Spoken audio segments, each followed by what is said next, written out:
벙커원 라디오. 와인을 같이 마신다는 건 누군가를 축하해 줄 일이 있거나 혹은 그렇죠. 누군가의 흑심이 있거나 둘 중에 하나예요. 여름이니까 소비뇽 블랑이 좋겠네요. 이런 정도. 이제 소비뇽 블랑은 비싼 게 별로 없습니다. 별로 없어. 중요한 것은 소비뇽 블랑 중에 비싼 게 없다는 겁니다. 주문을 할 때 가본 적이 없어도 시실리의 와인 혹시 있나요? 라고 한마디를 해보는 겁니다. 종류가 많기 때문에 이탈리아 와인은 절대 뽀록날 가능성이 전혀 없다는 거. 이 한마디 정도는만 아시면 될 것 같아요. 한마디? 까바로 먼저 시작할까요? 이렇게 딱 하면 어디 갔어도 예, 절대 밀리지 않고 극강의 엑기스 강헌의 와인 야부리 프리미엄 시즌2 수강 신청은 벙커원 홈페이지에서.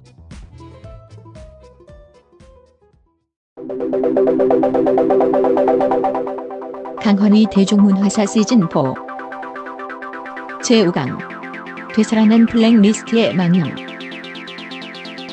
2017년 4월 24일 강연 일부. 시청각 자료는 유튜브 링크를 이용하세요.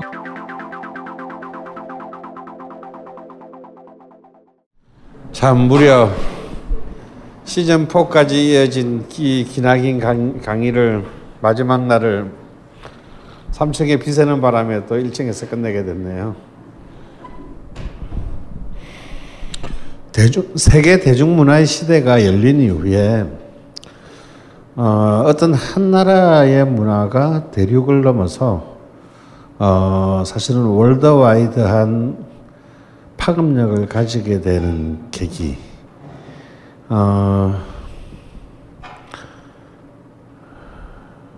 그건 생각보다 오래지 않습니다. 아무리 이제 서구 제국주의가 19세기에서 20세기 초반에 있는 동안 전 세계를 식민화하는 과정에서도요. 그리고 또 19세기의 서유럽의 문화가 이른바 커먼 센스, 공통 관습적인 어떤 문화적인 토양을 공유하고 있었다고 하더라도, 사실은 국가적인 특성, 이제 서유럽 국가 안에서도 뭐 영국, 프랑스 다르죠. 독일, 이탈리아 다 다릅니다. 그렇기 때문에 어떤 한 일국의 문화가 사실은 글로벌한 어떤 보편성을 가진다라고 하는 것은 굉장히 힘든 일이고요. 사실은 어쩔 수 없는 이제 각 국가 민족별의 어떤 언어적 특성, 문화적인 특성 때문에 사실은 굉장히 인류의 문화라고 하는 것은 20세기에 이르러서도 사실상 굉장히 로컬적인 독자성이 강했던 것이 사실입니다.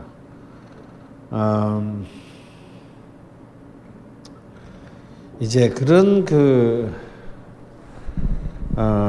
각 국가 단위에 혹은 각 민족 단위의 어떤 그런 독자성이 무너지기 시작한 것은 사실은 헐리우드 영화가 등장하면서부터입니다.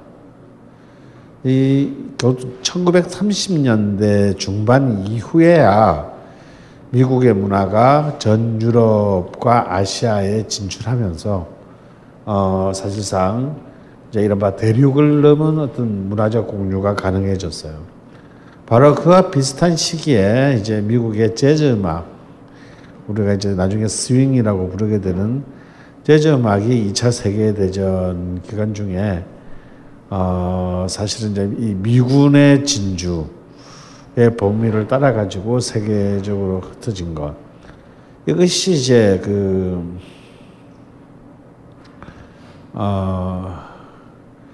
어떤 문화 수출 혹은 문화적 공유 역사의 시작이었고요.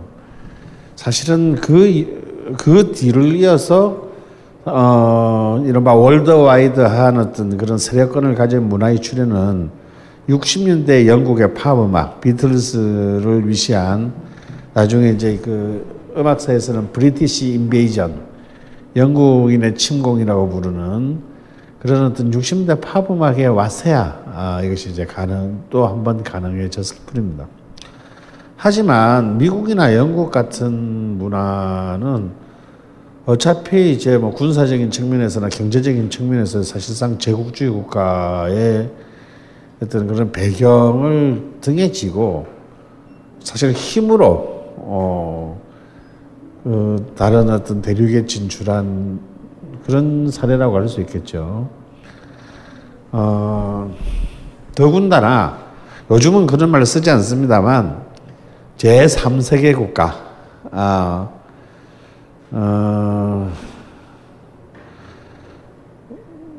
이제 물론 이제 그 45년 이후에 소비에트를 중심으로 하는 동유럽이 이른바 사회주의 리얼리즘의 문화를 공유한 정도를 제외한다면 이도저도 아닌 1세계도 2세계도 아닌 국가의 민족의 문화가 월드와이드한 파급력을 가진 예는 거의 없습니다. 굳이 어거지로 따지자면 한 두 가지 사례를 꺼내올 수 있겠는데요. 하나는 60년대 일본의 애니메이션, 우리가 이제 흔히 저패니메이션이라고 부르는 저팬 애니메이션의 이제 세계 시장의 석권. 이제 사실은 이 이후로 지금 60년 동안 전 세계의 어린이들은 한 나라의 만화 영화만을 보고 있는 거죠. 주인공 이름만 자국의 그 이름으로 바꿔서 저는 저만 하더라도 내가 1960년대 초반생인데 어릴 때에 이제 그 TV에서 하는 타이거 마스크, 황금박쥐, 그리고 이제 요괴인간, 배로가 나오는. 나는 이게 전부 다 우리나라 건 줄 알았어요. 특히 왜냐면 다 우리나라 이름을 이제 요괴인간 배로가 우리나라 이름을 쓰니까 그것이 전부 다 일본 애니메이션이라는 걸 알고, 특히 도전자 허리케인. 이 만화가 내일의 조라는 일본 만화라는 것을 알고 얼마나 정말 그 불함에 치를 떨었든지.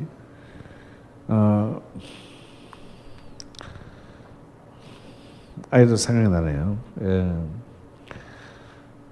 그래서 사실은 하지만 이 재팬 애니메이션은 방금도 말했지만 이게 아동용이라는 특성 때문에 정작 그 수용자들은 이것이 일본 거다라는 것을 인지하지 않고 보는 거죠. 다 자기 거라고 생각하고 보기 때문에 이것에서 어떤 그런 그 재팬 애니메이션에서 일본이라는 어떤 그런 것을 읽어낸다는 것은 쉽지가 않습니다. 그리고 이 재팬 애니메이션을 제외하고 또 하나의 굳이 또 어거지의 사례를 들자면 음악에서 제3세계의 장르로 세계를 섞어낸 장르가 있죠. 바로 자마이카의 레게입니다. 근데 이제 이 레게 음악은 이것도 굳이 이게 자메이카 것이라고 보기는 조금 어려울 수도 있어요. 왜냐하면 두 가지 의미가 있습니다.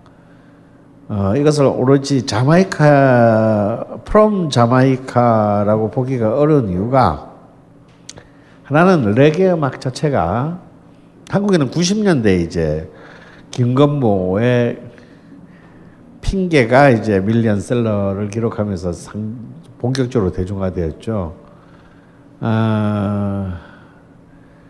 일단 레게라는 음악 자체는 사실은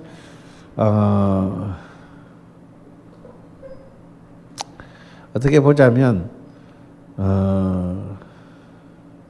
자마이카에서 출발하는 것이긴 한데 거기에 이미 이제 50년대 미국 남부의 리듬앤 블루스가 이미 들어가 있다라고 봐야 되는 것이고요. 흔히 말하면 자마이카의 전통적인 어떤 그 음악인 스카라는 음악이 50년대 미국 남부의 리듬앤 블루스랑 이른바 결합하면서 만들어진 음악이라고 봐야 합니다. 그러니까 이제 이런 거죠. 자마이카만 하더라도 미국 뉴올리언즈의 라디오 방송이 그대로 잡혔어요. 마치 우리 부산에서 일본 방송이 다 잡혔듯이. 그러니까 이제 자마이카 애들은 어릴 때부터 이제 미국 남부의 흑인 음악들을 들으면서 자랐고, 이제 그런 것들 이제 자기들의 전통적인 스카 음악, 마치 우리가 이런 거죠. 우리도 이제 국거리 장단으로 이제 국거리 장단이 스윙 재즈랑 만나면서 새로운 어떤 음악을 만든 것 같은데 그런 식의 형태입니다. 근데 그거야 뭐 문화적인 교류를 생각한다면 뭐 하늘에 새로운 것은 없으니까요. 얼마든지 이제 그 타 나라의 문화랑 이런 바 콜라보레이션이 가능한데, 문제는 이제 이 레게 음악이 자마이카에 의해서 바이 자마이카로 자마이카에 의해서 세계화된 것은 아니라는 거죠. 물론 이제 밥 말리 앤 웰러스 같은 이제 그 뭐 레게 음악의 위대한 어떤 아티스트들이 세계적인 스타가 되긴 했지만, 자마이카 음악이 이제 일단 미국을 상륙하고 또 유럽을 상륙할 수 있었던 것은 에릭 클랩턴 같은 이제 인물들이 레게 음악들을 다 자기의 음악으로 소화하면서 발표를 했고, 하물며 이제 락 밴드 중에서도 뭐 폴리스라든지 우리가 잘 아는 그 형 있잖아, 스팅 형이 있었던 폴리스라든지, 그다음에 펑크 밴드들 이제 클래시 같은 어떤 이런 그 펑크 밴드들이 레게의 음악들을 아주 자신의 음악으로 받아들이면서 가능했던 것입니다. 가령 이제 에릭 클랩턴이 1975년에 오래간만에 빌보드 차트 차트 1위를 차지하는 I Shoot the Sheriff라는 노래가 있어요. 이 가사는 우리나라에서 금지됐습니다. 나는 보안관을 쏘았네라는, 그러니까 흑인 소년의 노예 소년의 시각에서 본 이제 일종의 인종 문제를 다룬 노래예요.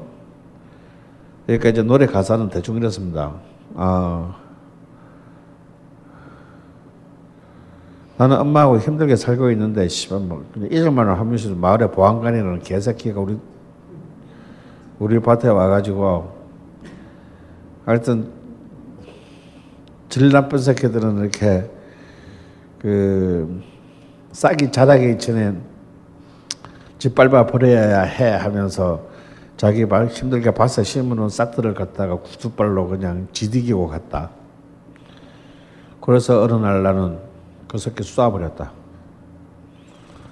근데 이건 이제 본래 밥 말리의 노래죠. 밥 말리 노래인데 이 노래를 밥 말리가 이제 자마이칸 방언, 자마이카 영어 사투리로 불렀는데,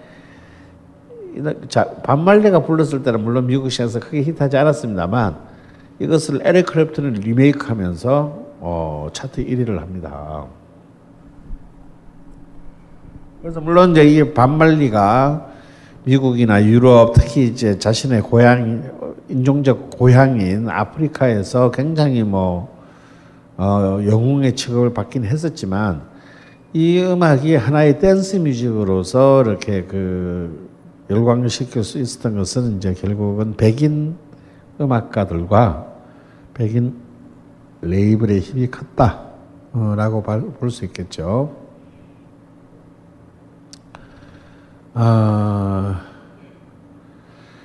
이제 그 이후로는 사실 그 글자 그대로 이제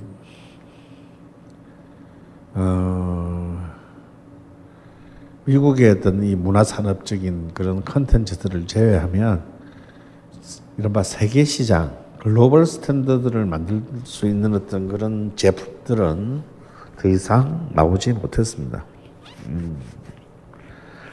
물론 이제 유럽의 변방이라고 할 수 있는 스웨덴의 이제 아바 같은 그룹들이 있을 수 있죠. 사실 하지만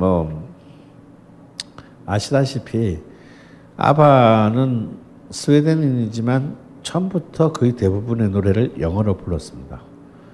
그리고 이제 물론 스웨덴이 영연방 국가는 아니지만 영어로 불렀고 또 이제 월드와이드 릴리즈, 그러니까 자국을 벗어나서 세계 시장에 진출할 때는 전부 영국의 EMI 레이블을 통해서 전부 보급됐어. 그러니까 그냥 모르는 사람이 보면 아바는 그냥 영국 가수인 거예요. 다만 발음이 조금 이상한. 우리가 듣기에는 아바 노래는 영어를 참 잘하는, 우리보다 되게 잘하잖아요. 근데 재밌는 건요, 아바가 그렇게 70년대 중후반에 전 세계를 강타했는데 유독 차트에 오르지 못한 나라가 미국입니다. 아바가 미국에서만 실패해요. 영국까지는 다 점령했는데 미국 시장을 에서는 받아들이지 못합니다. 그 몇 가지 이유 중에 하나는 미국인이 듣기에는 이 아바의 노래가 어색하게 들렸어요.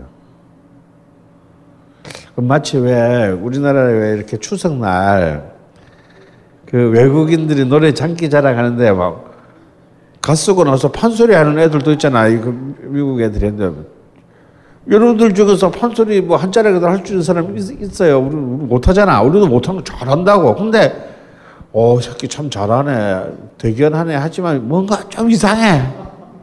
뭔가가 약간 이상하죠. 그죠? 하여튼 뭐라 꼭 집어 얘기할 수는 없지만 그 이상한 거. 그런 것들이 이제 그 미국의 수용자들한테 느껴진 겁니다. 그래서 미국 시장에 진출해서는 굉장히 큰 재미를 보지 못했어요. 그리고 이제 그건 이제 아바의 개인적 성공이었지, 스웨덴 팝 음악의 성공이라고 보기는 어렵다, 이건. 근데 이제 참으로 어이없는, 이 지구상에 저뿐만 아니라 이 지구상에 어떤 음악 관련 종사자들 어느 한 명도 예상하지 못했던 어처구니 없는 일이 일어나게 되는데, 바로 21세기의 K-팝이라는 이름의 한류가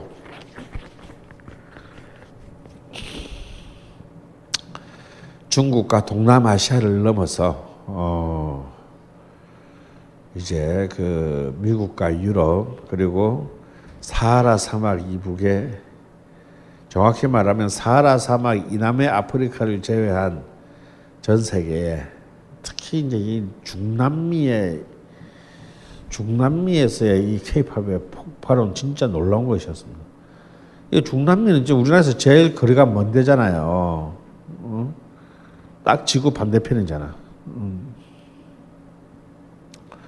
그런데 2009년도에 볼리비아에 소녀시대 팬클럽이 생겨요. 소녀시대 한 번도 본 적도 없는 애들이, 실제로 본 적이 없는 애들이 이제 팬클럽을 만듭니다.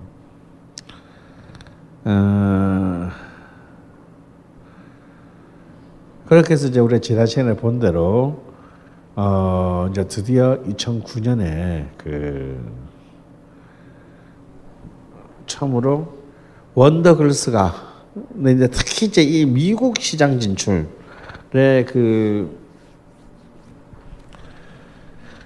가장 열광적으로 추진했던 것은 우리나라의 메이저 빅3 중에서 JYP였어요. 근데 특히 이제 아무래도 이제 그 사장이 아티스트 출신이다 보니까 이 박신영이 좀 그에 대한 야망이 너무 컸고, 사실은 이 야망이 JYP를 이제 몰락하게 만드는 결과입니다. 돈을 너무 많이 썼는데 실질적으로 미국 시장은 아시다시피 절대 만만치 않다. 왜냐하면 일단 미국 수용자들이 싸가지가 없어.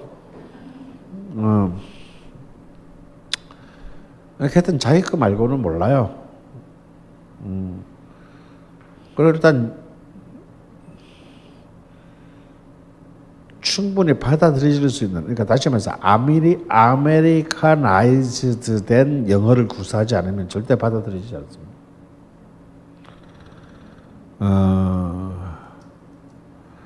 그러니까 상대적으로 제3세계 문화에 대한 최소한의 지성인적인 호기심이 있는 유럽 시장과는 달라요. 일단 미국에는 그런 기대를 할 수가 없는 시장입니다. 자, 이렇게 됐을 때 왜 JYP의 그 막강한 아이돌 군단들은 다 실패하고 전혀 아이돌 그룹과는 가장 거리가 멀게 생긴 싸이가 미국 시장에서 유독 성공을 거두는지는 이제 곧 아시게 될 겁니다.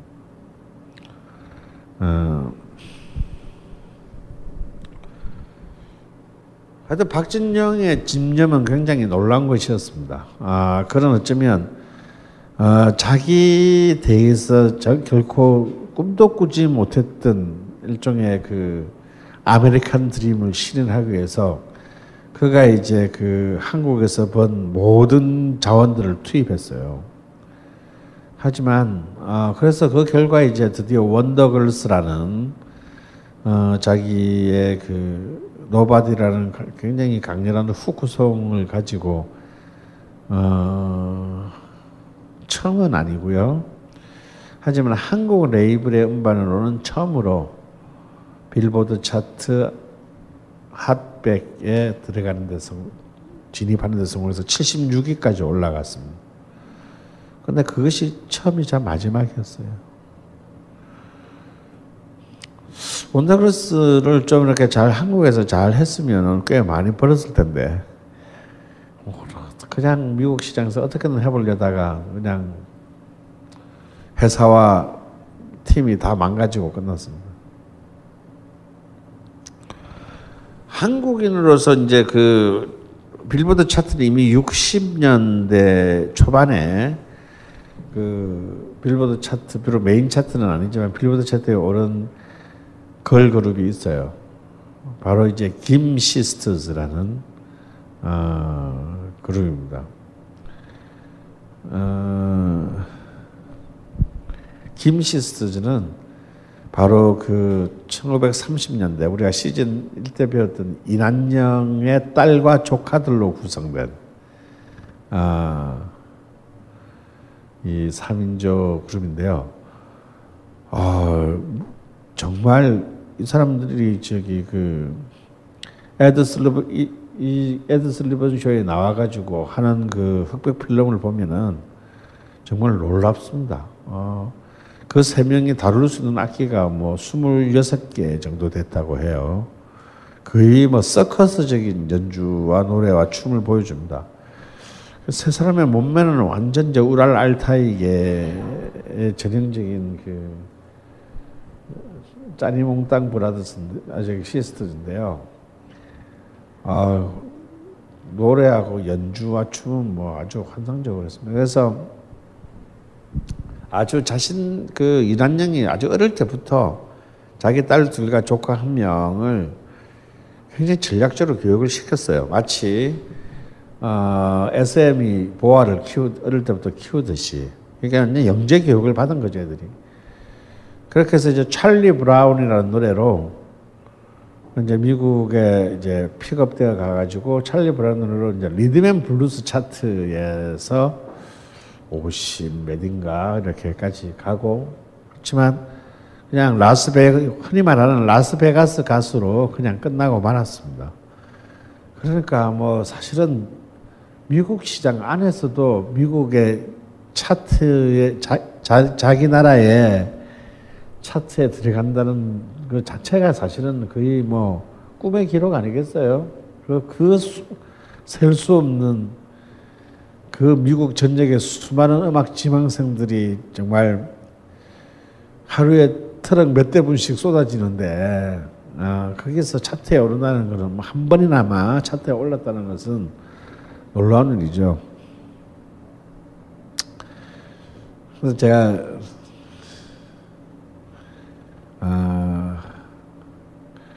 정말 미국이 얼마나 그 뮤지션들의 그 저기 인프라가 너무너무 무지막지한가 이런 얘기 우리가 안 가봐서는 모르잖아요. 또 우리가 우리가 노래를 여기 계시는 분들도 노래를 다 좋아하지만 음악을 연주하지는 하거나 뭐 작곡하지는 않으니까요. 나는 프라이버시상 누구라고 얘기는 못하겠고, 이제 80년대 말 90년대에 우리나라에 한때 이렇게 막 헤비메탈 붐 막 이랬잖아요. 거기서 이제 꽤 앨범도 우리나라에서 한 2장 내고 그 당시 헤비메탈 밴드 중에서 이제 최고의 그 속주 기타리스트라고 불리는 중에 한 명이 어차피 한국에서는 잘 안 통하니까 난 미국에 가서 한번 해보겠다. 그래가지고 이제 GIT라고 미국의 최고의 기타리스트들이 가는 이제 음악 학교가 있어요. 그래서 거기에 오프라인을 해서 진짜 기적적으로 붙었습니다. 그래서 제대로 밟아서 그 GIT는 이제 뭐 정말 이름만 되면 알만한 살벌한 이제 미국의 락 밴드의 기타리스트들을 배출한 곳입니다. 갔는데 3개월 3개월 만에 돌아와요. 그래서 내가 우연히 이제 홍대 술집에서 만나서 아니 뭐 미국 가셨다더니 왜 여기 있냐고 물어봤더니 가자마자 도저히 기타를 칠 수가 없다는 걸 알았대요. 처음에는 막 굉장히 막 업돼서 딱 기숙사에 딱 갔는데 자기는 프로잖아요. 프로를 그래도 한국에서 프로를 하고 왔는데 거기 막 애들이 막 손가락이 안 보이더라는 거지. 뭐 그냥 이 방송을 하는데 차마 기타를 꺼내서 방에서 연습을 하기가 너무 무한한 그런 이제 수준. 그래서 이미 시작도 하기 전에 그냥 죄송합니다 하고 이제 근데 결정타는 학교도 아니고 학교 바깥에 이제 그래도 이제 자기 학교인데 이제 나와가지고 이제 악기라도 이렇게 기타라도 종을 좀 살라고 그러게 그 이제 그 기타 파는 데를 갔는데 기타 파는 청년이 자기한테 막 이것저것 뭐 이렇게 얘는 뭐 영어 잘 못하니까 막 근데 뭐 이제 다 서로 이렇게 알만한 사람들끼리 이렇게 이제 이렇게 보여줘야 되지 주면서 이 기타는 뭐 저저 하면서 이제 막 치는데. 자기가 20년 동안 노력해도 그 앞으로 기타를 개발이 그대로 옮기면 자기가 앞으로 20년 동안 연습을 해도 기타 파는 알바하는 애보다 잘 칠 것 같지가 않다. 그래서 기타도 못 사고 그냥 한국행 티켓을 끊어서 왔다고 하더라고요. 그래서 가서 함부로 받을 때가 아니더라 이런 말을 했는데요. 그래서 사실은 이제 그 원더걸스는 굉장히 많은 역할을 했습니다. 일단 미국 음악 시장에 한국 브랜드를 다 알렸고요. 그 덕분에 한국에 많은 보이그룹 걸그룹들이 있다. 그렇게 해서 그 미국의 젊은 네티즌들 사이에 한국 음악을 관심이 왜 예쁘잖아요. 동양인 여자애들이 예쁘게 막 춤추고 노래 부르니까 그런 매니아들을 만드는 데는 성공을 했어요. 그래서 그로부터 2년 뒤인 2011년에 놀랍게도 미국의 빌보드 차트가 빌보드 K-팝 하위 장르 그 차트를 만들어 줍니다. 이 얘기는 뭐냐면요. 이제 빌보드는 이제 미국과 캐나다, 미국과 북미 지역의 판매고를 바탕으로 차트를 만드는데 미국과 캐나다에 어쨌거나 K-팝의 시장이 생겼다는 것을 의미합니다. 빌보드는 알다시피 음악 평론지가 아니라 음악 유통지죠. 도소매상 유통지이기 때문에 걔들은 새로운 시장이 생기면 무조건 차트를 만들어요. 그래서 빌보드의 이제 이른바 마이너 차트는 100개가 넘습니다. 그 장르별로요. 클래식 차트도 있고요. 뭐 재즈 차트도 있고 팝도 얼터너티브 차트가 있고 뭐 펑크 차트가 있고 뭐 각 장르별로 차트가 쭉 다 있어요. 맨 위에 우리가 메인 차트라고 부르는 것은 2개입니다. 하나는 핫 100, 핫 100 차트 1위부터 100까지 그 주 동안에 장르를 통틀어서 클래식도 올라갈 때가 있어요. 10년에 한 번씩이지만 모든 장르를 통틀어서 하여튼 제일 많이 팔리고 이제 빌보드가 차트를 어떻게 구성하냐면요. 판매 80%, 그다음에 음악 전문 라디오 방송의 방송 횟수, 우리 치면 FM, 미국은 이제 중앙 라디오 방송이 없어요. 전부 지역 방송국이라면. 그러니까 600개가 넘습니다. 그 방송국, 그러니까 이거는 조작이 불가능해. 뭘 PD들을 갖다가 이렇게 전부 매수하려고 해도 너무 많아. 그 미국, 캐나다 전역의 라디오에 그 주에 나왔던 순위 20%. 이 두 개를 합산해가지고 차트를 내거든요. 그래서 이제 장르를 무시하고 하여튼 그 주에 1위부터 100위까지가 핫백 차트. 그 다음에 오로지 앨범 판매량만으로 하는 이제 곡 말고 이건 이제 노래고요. 그러니까 이제 싱글이고 오로지 앨범 판매량, 앨범 CD 판매량으로 앨범 200 차트가 있어요. 1위부터 200위까지 모든 장르를 통틀어서 그 주에 제일 많이 팔린 음반 1위부터 200위까지.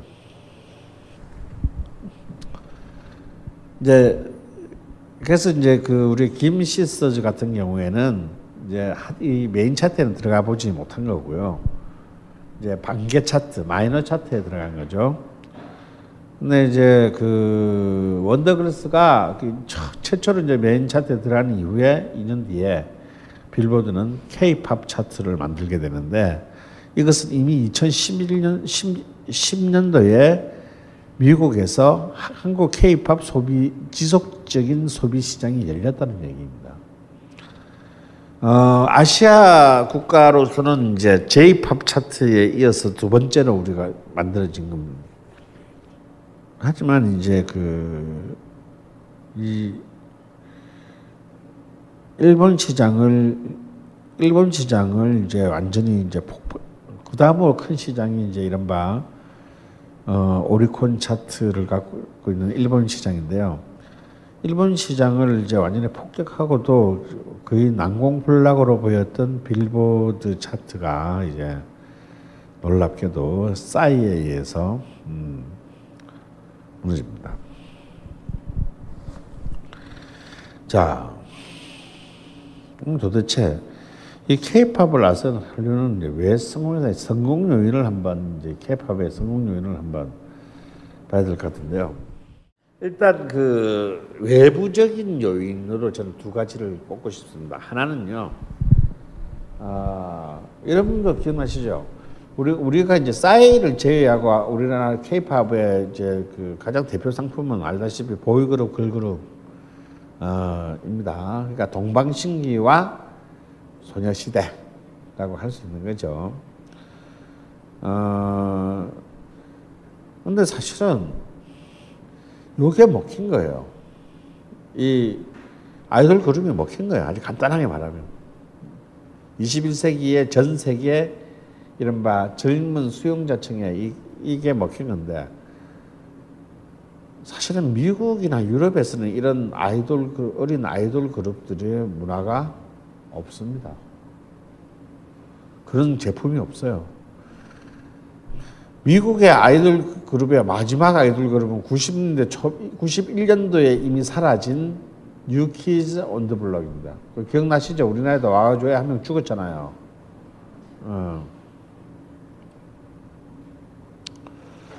이 뉴 키즈 온 더 블럭 선풍 이후에 세계 주류 음반 시장에서는 이런 아이돌 그룹의 막 예쁘게 빵긋빵긋 웃는 이제 이 아이들의 음악들이 사라져요. 이게 싹 사라진 가운데서 쉽게 말해서 근데 그래서 사라졌는데 시장에 수요가 없을 거라고 생각하니까 사라진 건데 이게 수요가 새로 생겨난 거예요. 왜? 누구에 의해서? 바로 유튜브 사용자, 온라인과 SNS를 사용하는 새로운 전 세계 10대 소비자들이었어요. 그러면 유튜브나 이런 작은 자기의 이 스마트폰으로 소비할 수 있는 가장 좋은 이제 동영상 콘텐츠는 이걸로 2시간짜리 영화 보는 사람은 거의 없다 이거예요. 일단 배터리 용량이 안 받쳐주고. 그래서 이제 딱 한 3분에서 5분 정도면 끝나는 굉장히 트렌디하고 패셔너블한 그런 그 가장 핫한 그런 콘텐츠가 뮤직비디오잖아요. 근데 그걸 보여줄 사람이 없어. 저쪽은 너무 다 아저씨들이야. 막 노래 잘하는 누나라고 해봐야 머라이어 캐리를 해봐야 40 넘었고 막 그래. 너무 멀어 이 언니들은. 우리 또래 애들은 아주 뭐 극히 드문 뭐 물론 이제 뭐 아주 천재들이 나타나긴 하는데 그건 걔들은 너무 천재들이고 싸가지 없고 우리랑 너무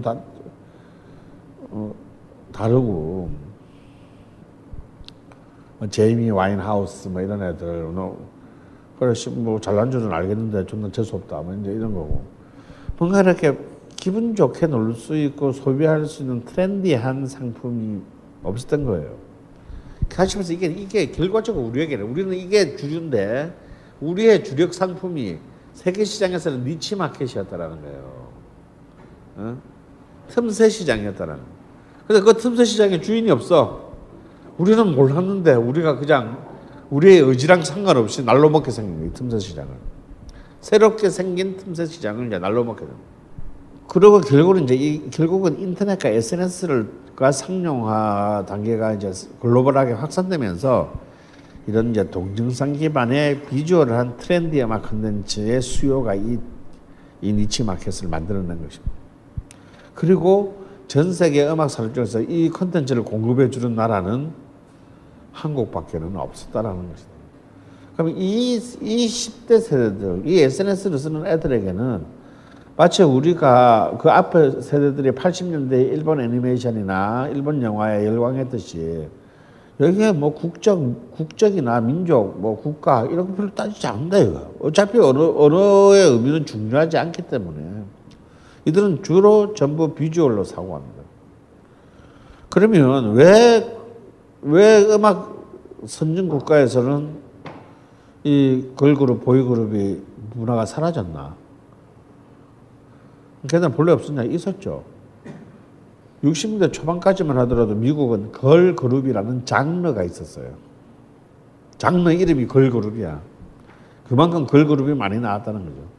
그래서 여러분들 제일 잘 아는 게 바로 유명한 그룹이 그 다이아나 로스가 리드했던 슈프림즈 같은 걸그룹이죠. 바로 여러분 드림걸스 영화로도 나왔고 뮤지컬로도 나온 드림걸스의 그게 모델이 뭐냐면 이 슈프림즈거든요. 너무너무 많이 나왔어요. 정말 어마어마하게 나왔습니다. 근데 이게 왜 이제 80년대 말을 끝으로 미국과 유럽 시장에서 사라지게 되냐면 이유는 간단합니다. 보이그룹, 걸그룹이 사라지게 되는 것은 자본주의 원칙에 맞지 않았기 때문이에요. 왜? 1번 돈이 너무 많이 들어가. 판 한 장 팔아먹자고 돈이 너무 많이 들어가. 막 최소 4명, 5명이나 많으면 7명, 8명 하는데 아니 8명 저기 뭐야 슈퍼주니어가 13명인데 13명인가? 11명인가? 몇 명이지? 슈퍼주니어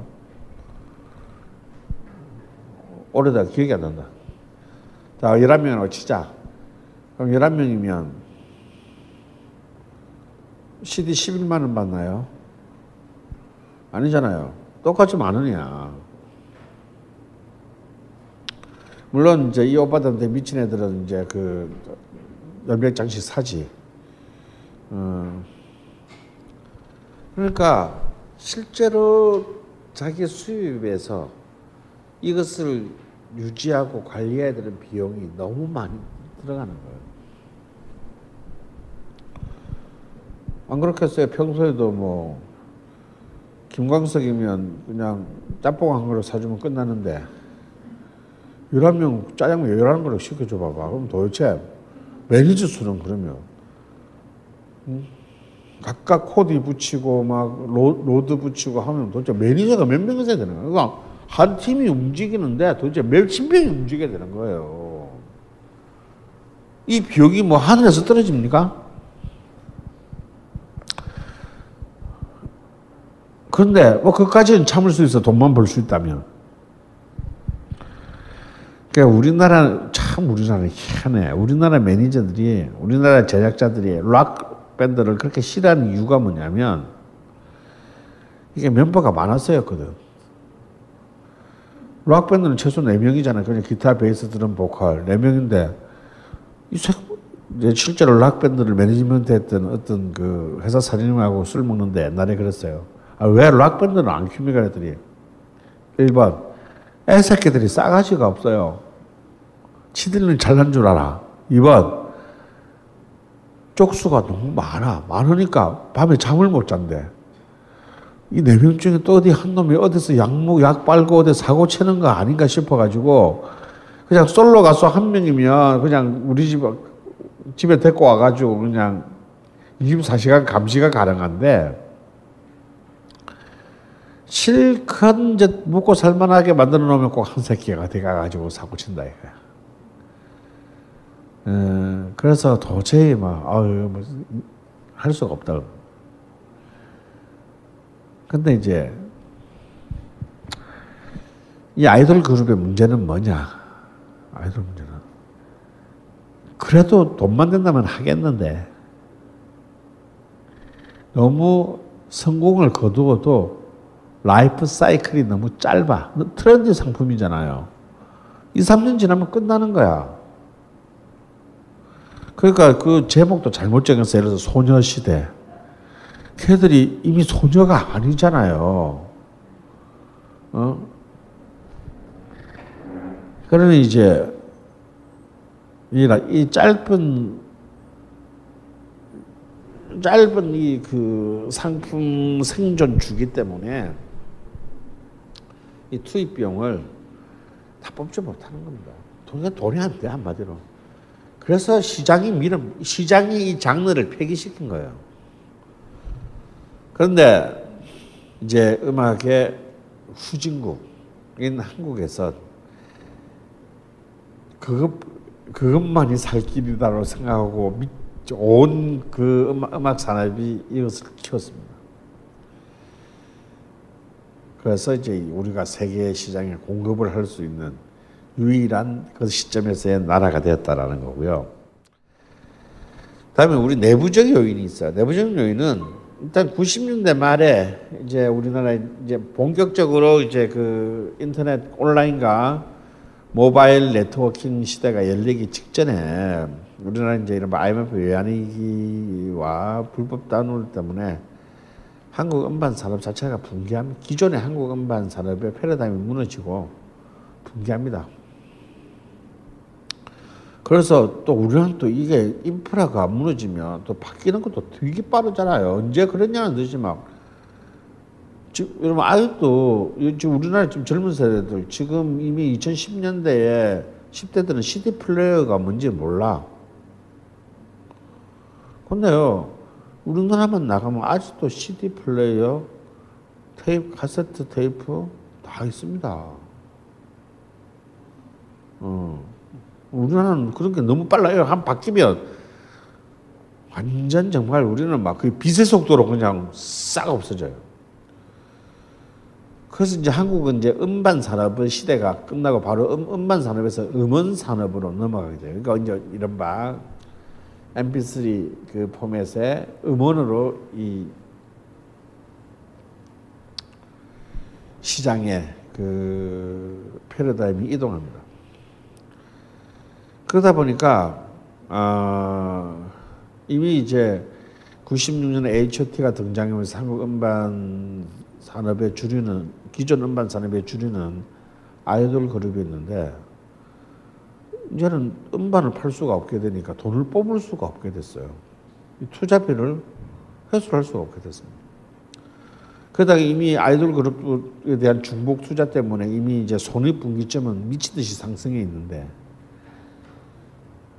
국내 시장에서는 더 이상 이것을 해소할 길이 없고 이제 다 망하게 생겼어요.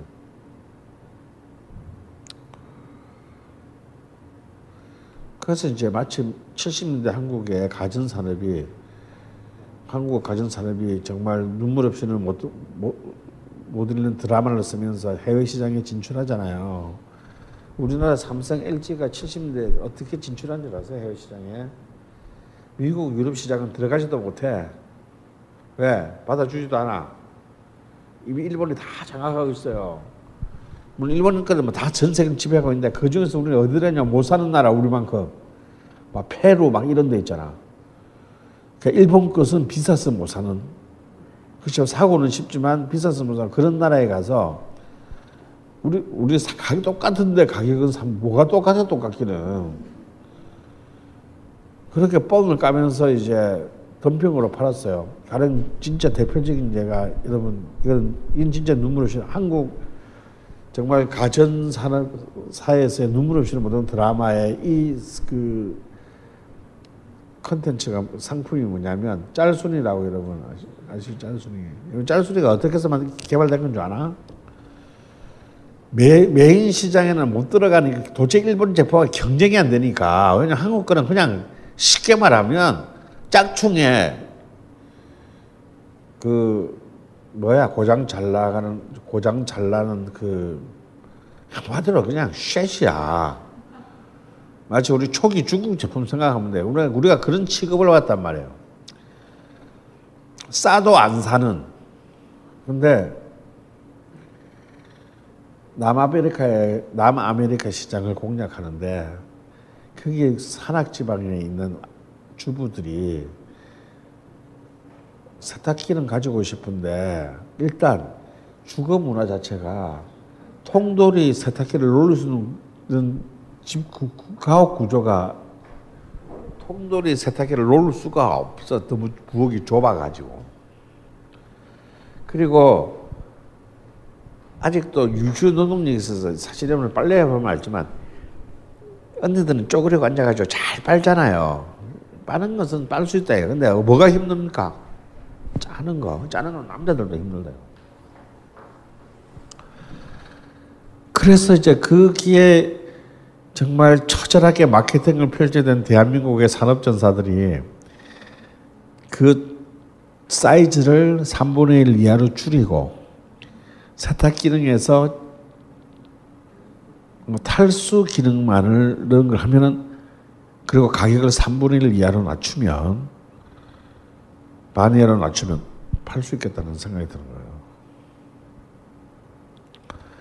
여기에는 그러니까 이제 당연히 이제 마진은 점점 줄어들게 되죠. 하지만 여기는 이제 그렇게라도 해서 경쟁력을 만들어야 했고 틈새 시장을 만드는 거죠. 가난한 주부들에게 틈새 시장을 만들고 그리고 또 노린 것은 이런 겁니다. 그 가난한 주부가 언제까지 가난한 주부라 의미는 없을 거잖아요. 그러면 그 사람들에게 삼성이라는 럭키금성이라는 그 이미지를 계속해서 심어줘서 이들이 나중에 중산층이 되었을 때도 일본 게 아니라 자기에게 익숙한 코리아 브랜드의 가전제품을 사게 만들기 위해서 이제 처절하게 노력을 해서 만들어낸 거죠. 마찬가지로 이 90년대 말에 한국의 아이돌 그룹을 그래도 기획사들은 전부 다 망할 위기에 봉착합니다. 그렇게 해서 이들은 이제 어쩔 수 없이 해외 시장, 새로운 신규 시장을 개척해야 했고 그 개척의 첫 번째가 일본이었습니다. 일본은 우리보다 22배가 더 큰 시장이었기 때문에 여기서의 성공은 상상을 초월하는 이익을 안겨다 준 거예요. 여러분 지난 시간 마지막에 잠깐 봤던 카라 같은 경우가요. 2011년 카라가 사실은 2010년 이후로는 한국에서 본 적 기억은 거의 없을 거예요. 그죠? 카라는 한국에서 활동 안 했어요. 거의. 왜? 할 이유가 없지. 나라도 안 해. 카라가 2011년도에 일본 시장에서 올린 수익이 400억이 넘습니다. 한 해에 뭐. 한국 와봐야 뭐 그 10분의 1도 못 벌고 그 온갖 악플이나 달리고 나 같아도 오기 싫겠다. 아 400억이 아니고 그래 CF로 본 게 400억이고요. 총 매출이 700억이 넘었습니다. 한 해 매출이. 한국의 시장 사이즈에서는 날 수 없는 수익이에요. 아니 그냥 그 걸그룹 한 팀이 한 해 700억씩 버는 일본 시장 안에서만. 그렇게 해서 이제 이 일본 시장을 연착륙을 바탕으로 그래 씨발 그러면 좀 더 레이스해도 되겠는데 미국, 북미 시장, 유럽 시장 나가도 되겠는데 라는 이제 확신을 가지게 됩니다. 이런 이제 그 외부 내부적 요인에 물론 이제 컨텐츠 자체가 경쟁력이 없으면 안 되겠죠. 그런데 이런 이제 거의 망하느냐 사느냐라는 그 한국 내수 시장 안에서 살아남은 이 한국 보이그룹 걸그룹들이 그래도 이렇게 죽어란 법은 없는 거예요. 이게 또 먹고 살만한 이 또 내공을 갖췄어요. 자, 이 얼굴이 하얗거나 까맣거나 빨갛거나 희거나 간에 전 세계의 10대 소녀 팬들은 스토리텔링을 제일 좋아합니다. 근데 한국의 아이돌 그룹들이 여자고 남자애들이고 전부 다 멤버들이 사실은 굉장히 다양한 비주얼 캐릭터들로 쉽게 말해서 캔디에 나오는 남자 주인공 군들로 각자 개성적으로 구성, 처음부터 그렇게 짜죠. 처음부터 그렇게 짭니다. 이게 이제 H.O.T가 제키 이후에 이제 아이돌 그룹 구성 원리예요. 그러니까 마치 그 멤버 자체의 비주얼의 이미지가 어떤 하나의 캐릭터라이징된 그런 줍니다. 이런 것들은 꼭 굳이 뭐 말을 통해서가 아니라 이미 비주얼로도 충분히 만족할 수 있는 요소들이 있다는 거죠. 왜? 세계 소녀들의 취향은 다양하니까요. 꼭 테리우스만을 좋아하지 않는다고 스테아를 좋아하기도 하고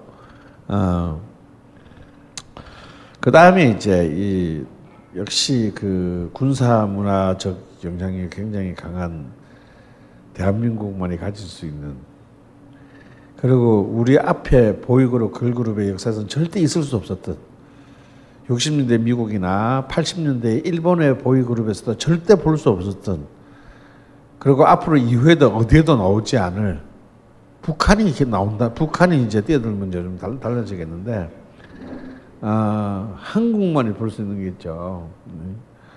이 DNA에 이 교련에 이 피가 흐르고 있는 한국만이 보여줄 수 있는 이제 이른바 아크로바틱한 군무 이게 이제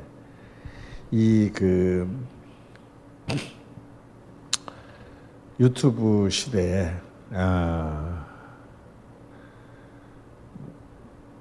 너무 이거는 뭐 하나 솔직히 이게 뭐 가수인지 서커스인지 구별하기가 어려운. 저는 진짜 정말 처음 소녀시대가 무슨 노래죠? 왜 애들이 미니스커트에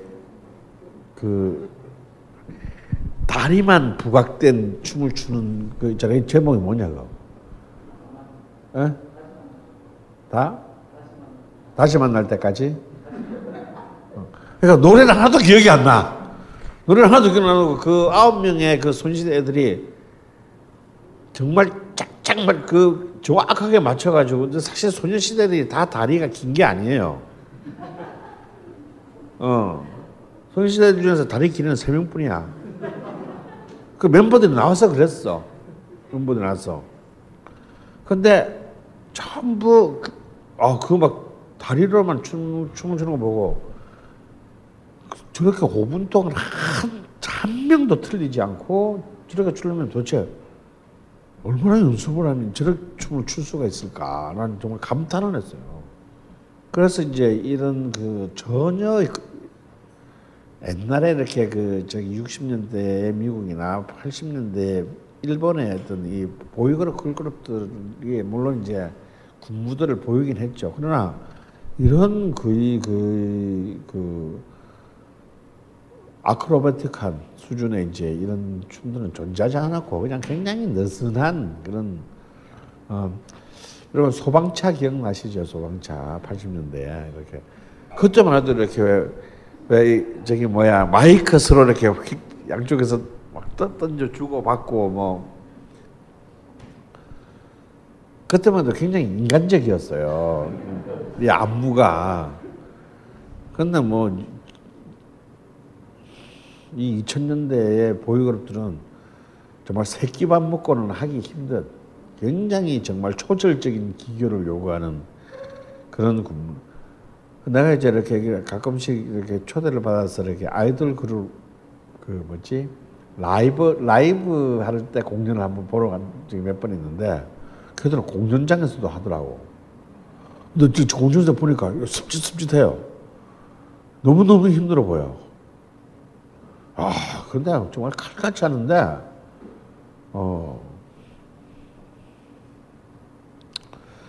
이것이 이제 경쟁이 붙으면서 이제 이 초유의 어떤 이 집단 안무의 개발이 굉장히 가속적으로 혹은 가학적으로 이루어집니다. 그리고 이제 세 번째 요인은 이제 뭐 당연히 이제 첫 번째 그 다양한 비주얼 캐릭터로 구성된 데서 이미 알 수 있지만 멀티태스킹들을 이제 유도하게 됩니다. 이것은 이제 살아남기 위한 고유지책이죠. 왜냐하면 워낙 라이프 사이클이 짧으니까요. 그래서 이제 연기, 뮤지컬, 방송 진행 이런 이제 다양한 어떤 그런 능력들을 갖추게해서 그 한 팀의 어떤 컨텐츠들을 다변화합니다. 그래서 이제 SM이나 YG, JYP 같은 이미 이제 그 코스닥 상장을 통해서 그 기본적인 어떤 그 자본 잉여금을 축적한 이제 메이저 기획사들은 엄청난 이제 그 투자들을 통해서 굉장히 긴 치밀한 어떤 트레이닝 과정들을 스스로 이제 우리가 흔히 연습생이라는 이름으로 만들고 다양한 개성을 지닌 아이돌 그룹 콘텐츠들을 개발했어요. 이것들이 이제 바로 세계 시장의 이제 메이저 세계 음악 시장의 이제 메이저 상품은 딱 두 개죠. 락과 R&B입니다. 2005년도까지는 이제 락이 한 6대4 정도로 압도적인데 지금은 4대6으로 바뀌었어요. 락 시장이 좀 회주하면서. 하지만 락과 R&B는 그냥 영원한 그 음악 시장의 메이저 상품입니다. 그 사이에 이제 시장의 큰 규모는 1%도 되지 않는 이 틈새 시장이 우리에게 주어진 셈이 되었습니다. 그럼 락 음악과 R&B가 왜 그럼 R&B는 왜 이제 이거 뭐 부차적인 얘기가 되겠지만 얘들은 왜 그 메인 시장이냐? 이건 간단해요. 락과 리듬앤블루스는 철저히 자본주의적 요구를 만족시키기 때문이에요. 그러면 뭔가 락하면 뭐 자본주의와 체제에 반항적이고 이런 걸로 알고 있는데 이게 뭔 개소리냐 싶겠지만요. 그 자체가 바로 자본주의가 원하는 거예요. 이것은 이제 그 안에 그 이들이 말하는 메시지나 철학이 중요한 게 아니고 락이라는 장르 자체가 탄생할 때부터 보면 락의 핵심이 뭡니까? 인디펜던트잖아요.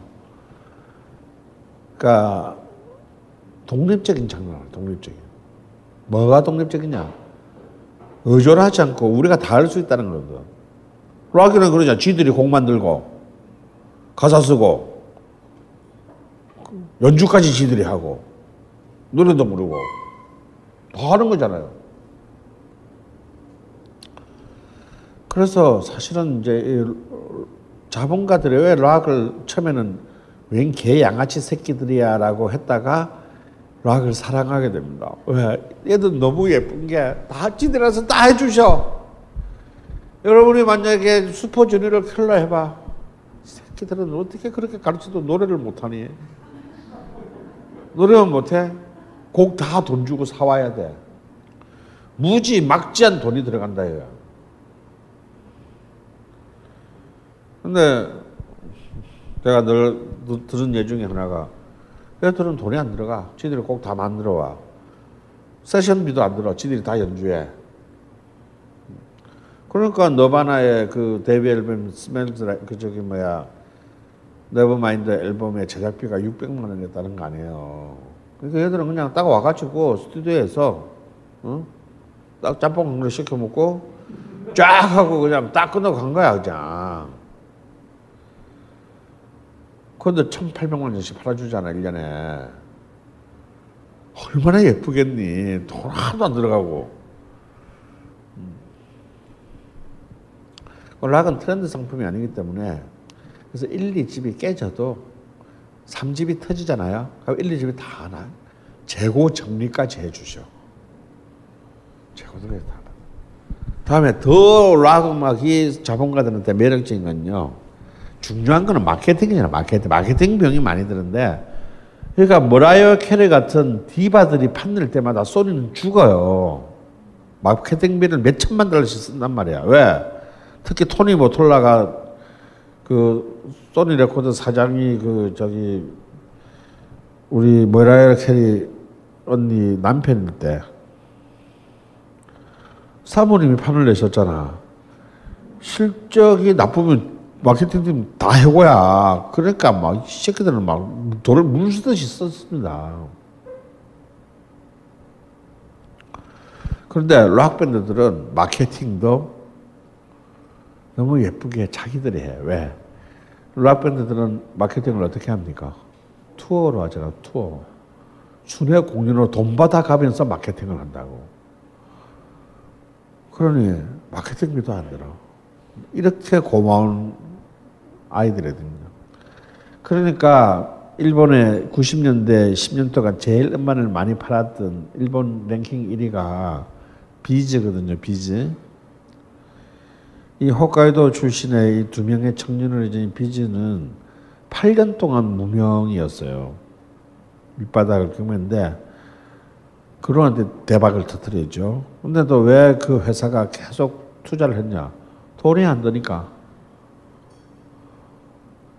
뭐 라면만 사줘도 되는데 뭐.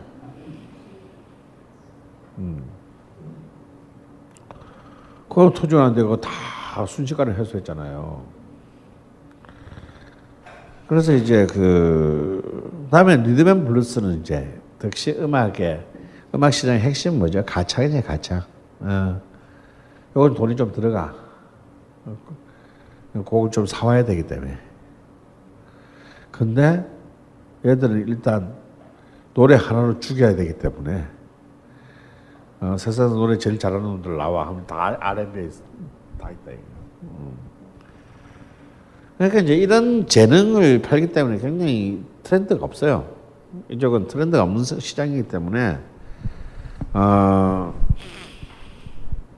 물론 스타일들은 있지. 스타일들은 다 다르지만 트렌드에 좌지우지되는 시장이 아니기 때문에 여기서 이제 막강한 시장을 지난 50년간에 걸쳐 만든 것이고 이런 그 메이저 장르의 아주 그 사이의 틈바구니에서 잠시 열린 이 SNS 때문에 열린 이 시장을 한국의 음반 산업이 먹은 셈입니다.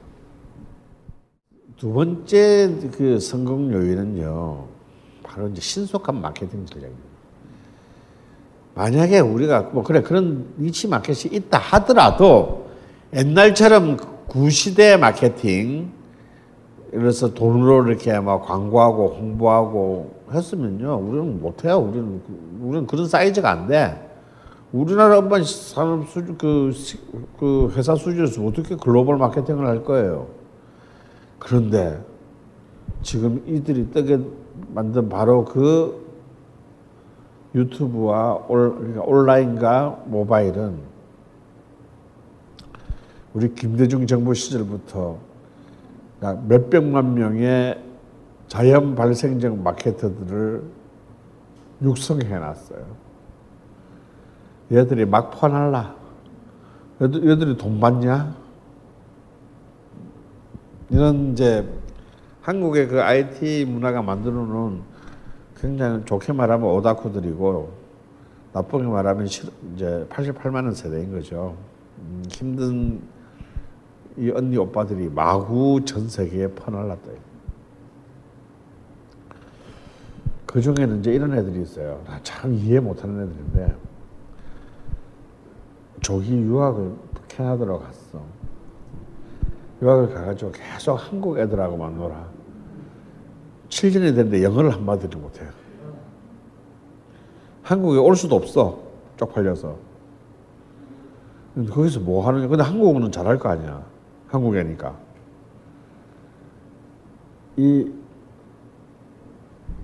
그런 굉장히 많은데 얘들이 사이트를 열어요.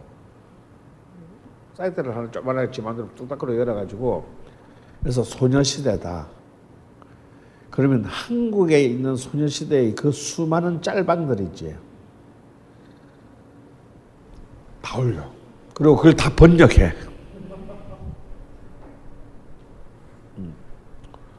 왜 그래야 되는지는 모르겠어요. 그냥 마이 플레저야. 그러니까 해외 그 현지 애들이 그 현지에 와 있는 이상한 한국에 자기들하고는 잘 놀지도 않는 이상한 한국애가 만든 사이트를 통해서 한국의 컨텐츠들을 접하게 돼요. 그럼 얘들은 이제 드디어 이것이 F1 세대라면 F2 세대로 이제 진화합니다.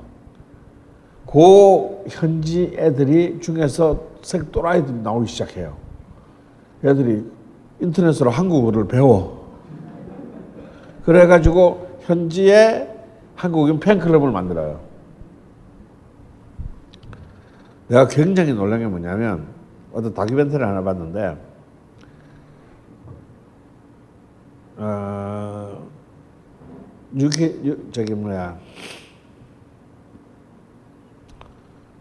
그 노래 못하는 쏘리 부르는 애들 누구냐? 응?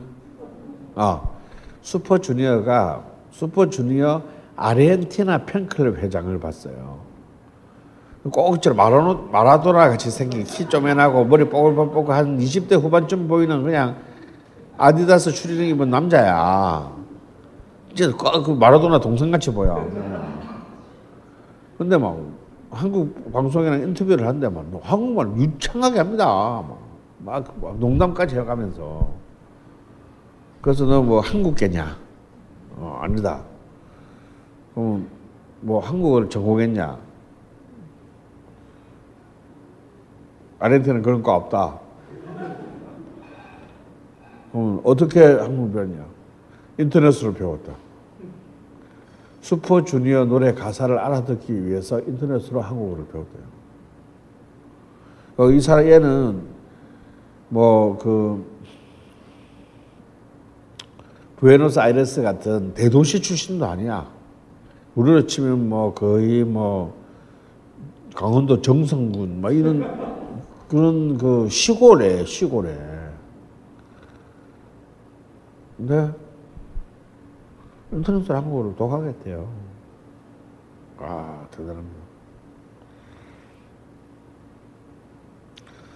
결국 이들에게 그 한류를 굉장히 강렬하게 그 확산시킬 수 있었던 바로 그 가장 베이직 컨텐츠는 바로 완성도 높은 뮤직비디오 클립이었다라는 거. 이것은 2시간짜리 영화랑 달리 유튜브나 SNS를 통해서 트위터나 이런 것들을 통해서 굉장히 신속히 보급 확산될 수 있고 공유될 수 있었다라는 거예요. 그래서 이런 그 자연 발생적인 세계 마케팅이 순식간에 전 글로벌한 수준에서 이루어졌고 이것이 이제 그 이전까지 우리는 뭐 그냥 도저히 그 현실적으로 미션 임파서블하다고 생각했던 북중미, 남미 그리고 유럽 시장에 진출하게 만드는 결정적인 무기가 되었다는 겁니다. 그런데 만약에 이때 우리가 이 시점에서 우리의 한류가 그냥 뭐 그런 보이그룹, 걸그룹이나 컨텐츠 하나 떨렁이고 뭐 딴 거 별 볼 일 없었으면 사실은 그렇게 오래 못 갔을 겁니다. 그런데 이 한류의 윈도우가 이미 너무 많아져 있다는 거예요. 컨텐츠 윈도우가 굉장히 다양하게 열렸다는 거예요.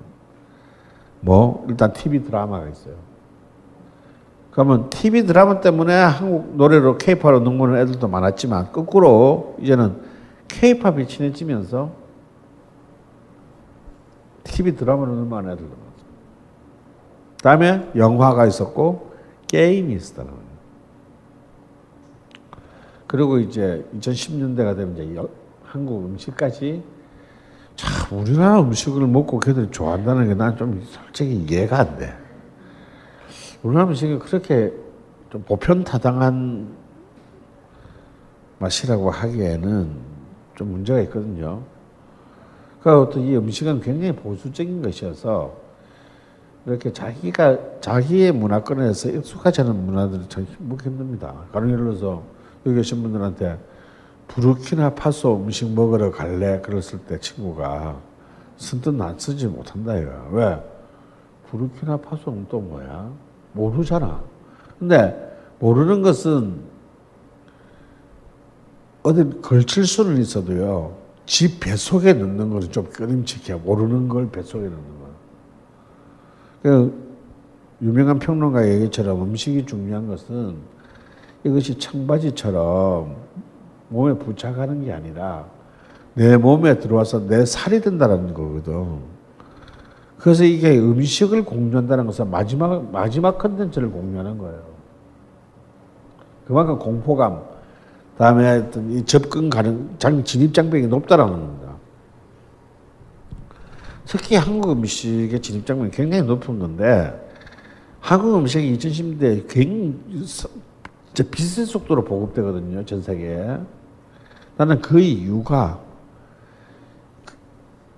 단순히 갑자기 그날까지 모르다가 갑자기 머리에 전부 다 일거에 벼락을 맞고 계시를 받아서 한국 음식을 내일부터 먹어야 되겠다. 이건 아니잖아요. 이런 이제 다른 한류 윈도우들 때문에 한국에 대한, 한국 컨텐츠에 대한 위화감이 제거된 겁니다. 그럼 내가 좋아하는 윤화가 먹는 거라는데, 매일 먹는 거라는데 내가 못 먹을 이유가 없죠. 내가 좋아하는 시아 준수가 매일 아침마다 이걸 먹는다는데 내가 싫어할 이유가 없잖아요.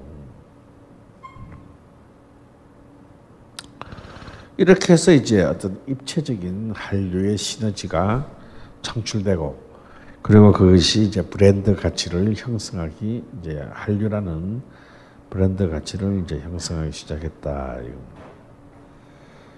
그렇지만 이제 이 한류가 어느 정도까지 갈 것이냐. 그걸 두고 이미 2000년대 중반부터 많은 얘기가 있어요. 생각보다 저는 오래 끌고 있습니다. 지금 안 죽고 지금 한 10년 이상을 좀 끌고 있어요. 그 와중에 이제 정말 이슬람권까지도, 거기는 이제 좀 현실적인 문제 때문에 음악은 좀 그렇고, 아니 이란이 왜 우리 사극을 좋아하지? 난 이해가 안 돼. 그 페르시아 대제국의 왕조 국가가 참 이 알량한 손바닥만한 나라에 그 말도 안 되는 그 옷 입고 나오는 그 사극을 왜 그렇게 좋아하는지 모르겠는데, 지금 이슬람 문화권까지도 이제 많이 들어갔지만요. 지금 우리가 좀 생각을 해볼 필요가 있어요. 가령 같은 아시아 국가인 일본도 60년대 정말 탈아 입구, 문화적 탈아 입구를 외치면서 세계 시장에 나가려고 몸부림을 쳤습니다. 그리고 실제로 이미 일본은 63년도에, 물론 64년 도쿄 올림픽 특수긴 하지만요, 63년도에 이미 사카모토 큐라는 가수가 빌보드 차트 1위를 차지해요. 그 노래 제목도 스키야키야. 근데 이게 스키야키 음식에 대한 노래가 아니에요. 그냥 약간 맨발의 청춘 같은 노래야. 뭐 씩씩하게 우리가 하늘을 보며 걷자 이런 뜻이에요. 근데 노래 제목은 스키야키야. 왜? 미국 애들이 아는 단어를 쓰느라고.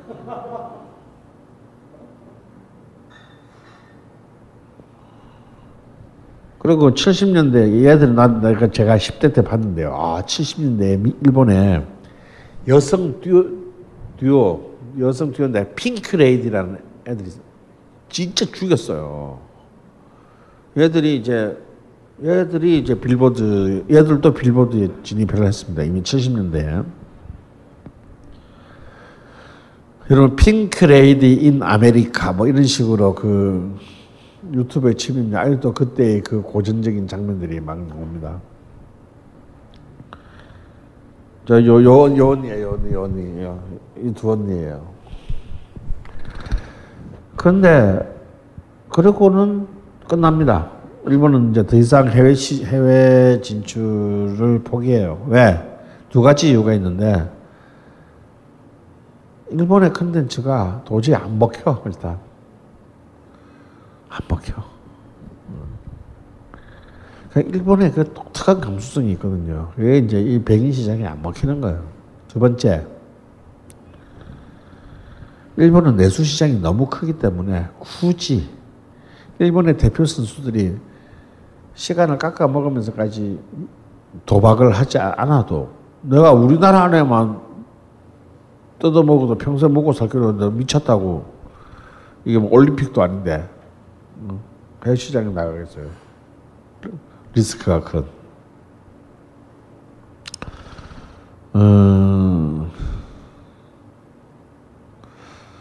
그리고 이제 우리 80년대 때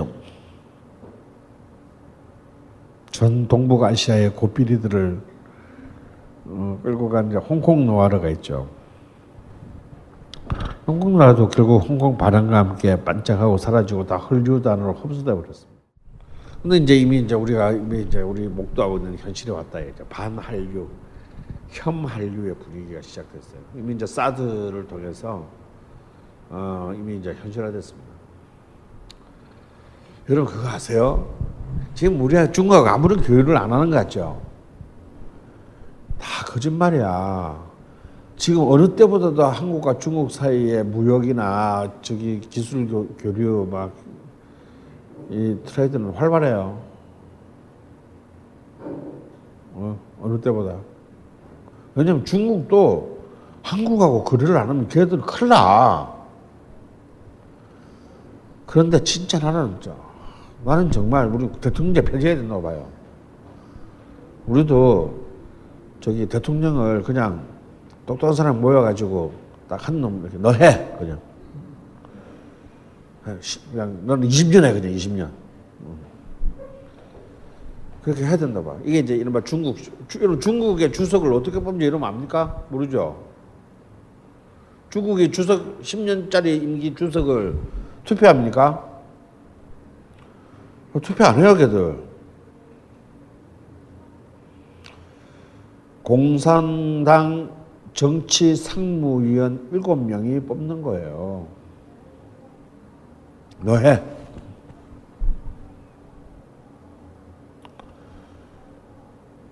굳이 말하자면 제식으로 표현하자면 이것이 이제 현자의 정치다.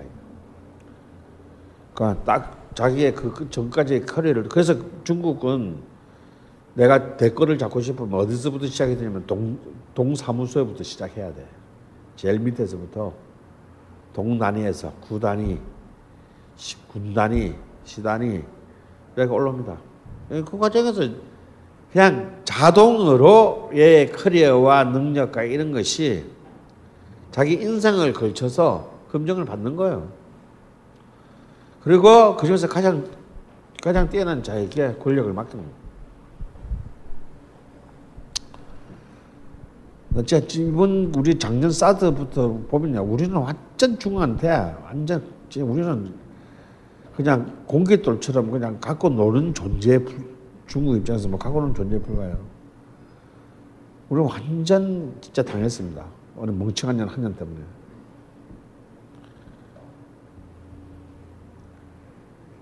지금 중국이 딱 잘라낸 것은 뭐만 박살냈냐면요. 엔터테인먼트 교류만 박살냈어요. 다음에 기업들 중에서 롯데 하나 박살냈어요. 롯데는 본래 중국의 실적이 좋지 않았습니다. 그러니까 메이지 중국 입장에서는 잃을 게 하나도 없는, 롯데가 중국에서 망하더라도 중국 입장에서는 잃을 게 하나도 없는 상징, 그냥 큰 한국의 큰 기업일 뿐이지 중국 입장에서 하나도 소중하지 않은 한국 대기업이야. 그 이외에는 어느 때보다도 활발하게 지금 교역을 해요. 여기에는요 진짜 놀라운 깊은 수가 숨어 있어요. 자, 여기에 한국 엔터테인먼트 이제 제 돈 걸어야 돼요. 왜? 이 문화산업은 단순히 세탁기 파는 거하고 다르단 말이야. 감정을 파는 거잖아요. 그렇기 때문에 이제 더 이상 한국을 동경하는 이런 이 드라마나 이런 것을 하는 것을 여기에 이제 끊을 때가 온 겁니다. 여러분, 이미 중국은요, 전 세계 게임 산업 1위 국가가 중국입니다. 2010년부터 중국이 세계 1위가 됐어요. 그때 한국이 2위였습니다. 게임 산업. 지금 우리는 도대체 몇 위로 추락했는지 모를 정도로 이스라엘한테도 밀리고 있어요, 지금. 추락했고, 중국은 이래요. 그 전까지 한국과 딱 들어가서 썼잖아요. 그리고 한국은 전부 다 딱 금지시킵니다. 그러니까 중국을 쫙 끌어올려요.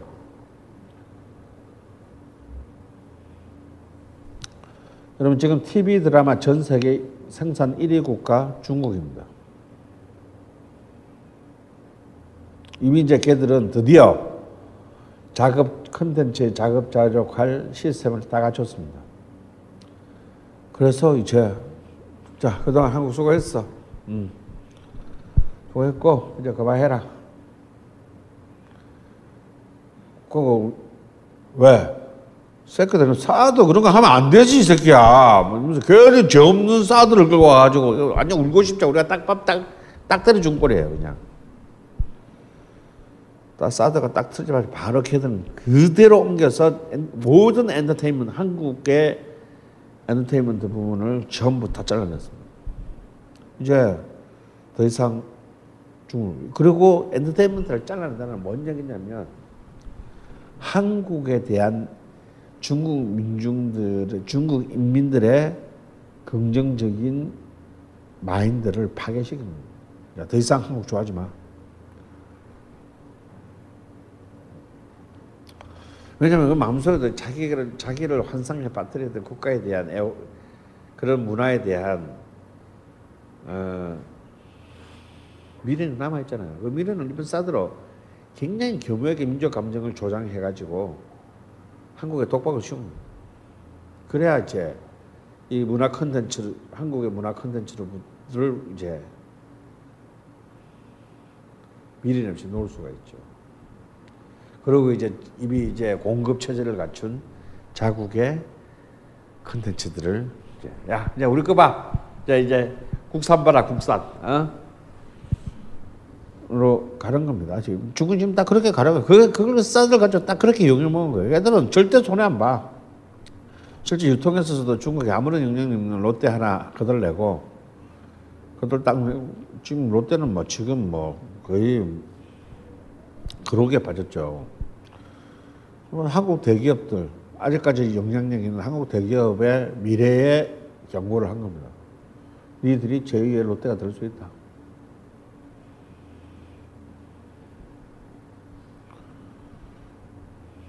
우리만 당한 거예요. 그냥. 그 빌미를 우리가 제공한 겁니다. 기다렸다는 듯이 새끼들이 먹었죠. 지금 완전 지금 사실 롯데 한 달에 1조 손해나 한 달에 1,000억씩 손해보다 이게 중요한 게 아니에요. 지금 중요한 거는 우리의 시장이었던 16억 아니 그 이상 되는 그 시장이 한국에 대한 부정적인 마인드를 가진 구매자로 돌아섰다라는 거예요. 그게 지금 우리가 제일 크게 잃은 겁니다. 앞으로 10년은 그냥 팔아먹을 수 있는 고객을 상실한 거예요. 멍청한 년 한 년 때문에. 그러라고 대통령 사는데 들떠지는 그 놈들이 나와가지고 뭐 그래 저 국방을 어쩌고 뭐 안보가 어쩌고 난 군대나 갔다 오고 좀 그런 소리를 해라. 아이고 씨. 이따가 마지막 마무리하면서 다 이제 오장사 하겠지만요. 우리 컨텐츠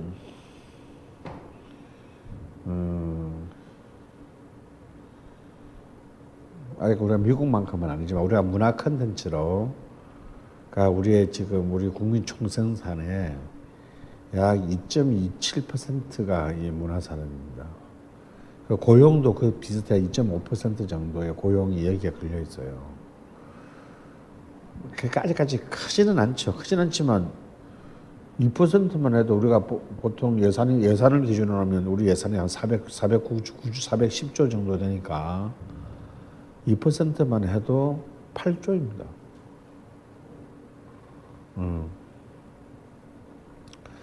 특히 그 수출 부분에 있어서 가장 막대한을 차지하고 있는 중국을 잃게 되면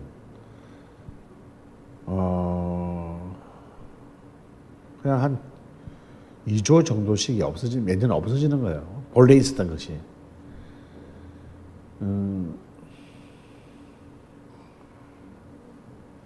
그러면 또 그만큼의 고용이 없어지겠죠. 자존심을 굽히고 또 2조 벌어오기 쉽지 않은데 자존심도 살지도 못하면서 빙신되면서 시장은 또 잃어.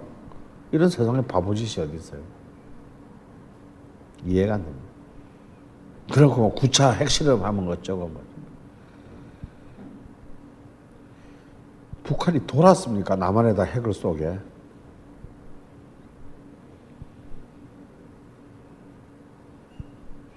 그냥 여기는 폭탄만으로 충분해. 여기는 여기 거기서 죽어도 다 오염되는데 그걸 어떡하라고. 여기는 폭탄, 대한민국 영토 안에는 이미 기존에 있는 폭탄만으로도 얼마든지 다 요격할 수 있어요. 그것들이 핵을 왜 개발합니까? 미국을 보고 개발하는 거지. 그러니까 어떻게든 북한은 딱 두 개의 과제인 거예요. 지들이 살아남을 길은 쏴서 바로 한 방에 미국 본토로 날아갈 수 있는 미사일을 개발하는 거. 핵은 이미 개발했으니까. 두 번째는 ICBM 잠수하면서 쏴가지고 미국까지 보내는 거. 왜냐하면 이 지상에서 보내는 거는 요격당할 수가 있기 때문에 잠수하면서 쏘는 것은 쏘기 전에 치지 않는 다음에는 쏘고 나면은 이거는 추적 불가입니다. 지금 그 두 개거든요. 그 두 개로 이제 딜을 하겠다는 거 아니에요. 내가 북한에도 그러겠어요. 어차피 우리 굶겨 죽이려고 수십 년간을 갖다 경제 봉쇄를 했는데, 북한이 그렇게 정전 협상하자고 미국한테 했는데 미국이 쌩깠잖아요. 알다시피 정전 협상의 파트너는 우리가 아니고 미국입니다. 아시죠? 그거는 이미 휴전 협정에 그렇게 써져 있으니까 어쩔 수가 없어. 우리는 여기 끼어들 명분이 없어요. 협정문에 의하면. 그러니까 북미 협상을 하자고. 근데 그걸 쌩깐 게 누구냐? 미국이잖아. 그래놓고 이제 다 죽여놓고 항복하라고? 못하지. 그럼 딜을 해야지. 항복하고 딜을 하려면 핵이다. 핵을 가지는 순간에는 미국도 딜에 났습니다. 뭔 폭격을 해, 폭격을. 그런데 왜 이런 국민학교 5학년도 아는 얘기들을 가지고 사기 칠 먹으려고 아직도 대통령 선거 중에 대통령 선거한다 치고 그 선거 그 뉴스에 나와서 무식해서 그러는 건지 알고는 난 좀 이해가 안 돼요. 그래갖고 우리가 먹고 사는 밥그릇들은 다 깨놓고 개새끼들이 말이야. 당장 제 후배가 제 아주 친한 그 친한 후배가 이제 퇴임 후에를 제작을 했거든요. 드디어 그 평생의 고생이 이제 보상을 받는 줄 알고 해야 막 중국으로부터 220억의 투자를 받게 되었다며 좋아한 게 엊그제인데 바로 사드가 터지면서 눈앞에서 220억이 날아갔습니다. 는 지금 거의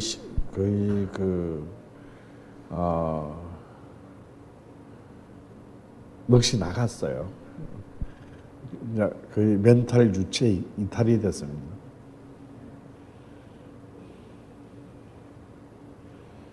이 표현을 딱 빌면 딱 그거예요. 정말 딱 사드 터진 다음 날에 뭔가 좀 이상해서 전화를 했대요.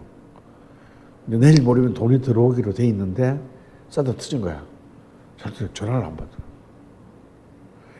그 전까지는 막 자기가 마음이 바뀔까 봐 끝없이 전화를 해오던 애들이 자기가 전화를 했는데 전화를 안 받더라. 그래서 약속 시간이 지나고 당연히 돈이 안 들어왔죠. 바로 북경으로 자기 비행기 타고 갔대요. 안 만나줘요. 아니 만나주지 않는데. 왜? 중국은 어떤 나라입니까? 중국은 중국 공산당 주식회사예요. 그냥 당에서 제 모든 논의 중단.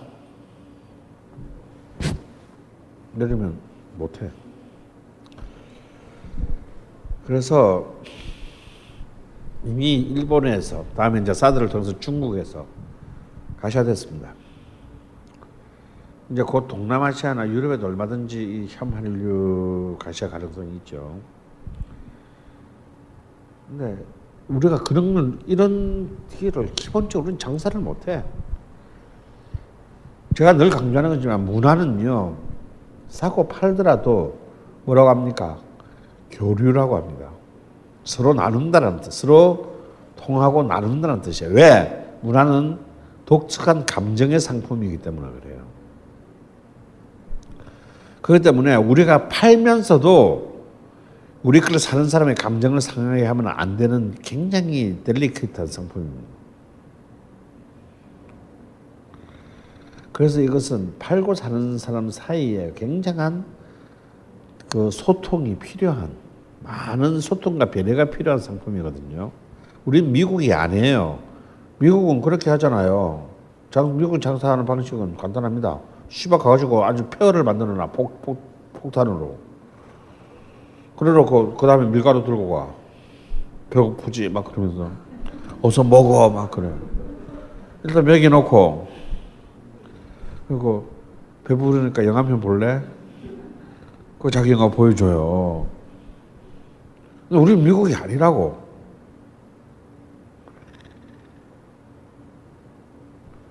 그래서 적어도 우리가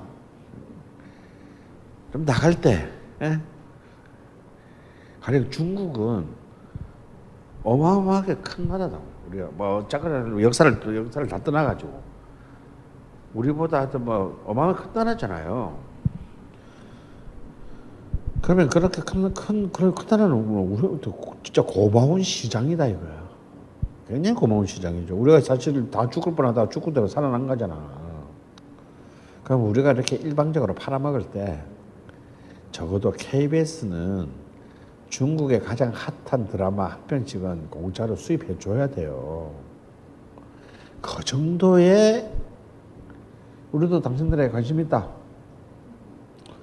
그러니까 조선일보가 가장 핫한 지금은 가장 핫한 중국 스타 그냥 모른 척하고 또 인터뷰 한 번씩 해줘야 돼요. 뭐 어차피 그 뭐 너저분한 지면 뭐 원룸 인터뷰 하나 뭐 달래줄 게 뭐 있나? 어차피 하루만 지나면 쓰레기 되는 거. 그런 게 거래란, 그런 게 교류란 말이야. 그런 게 내가 사면서도 자존심이 떨어지지 않게. 우리가 칠레에 그렇게 많은 그 컨텐츠를 팔면서 우리는 칠레에 대해서 아무도 몰라. 그냥 홍 하나 수입하고 그냥 끝난다요. 우리가 칠레 노래를 수입합니까? 칠레 영화를 압니까? 칠레 드라마가 있는지 없는지 모르잖아요. 이래가지고는 우리는 절대 훌륭한 국가가 되지 못합니다.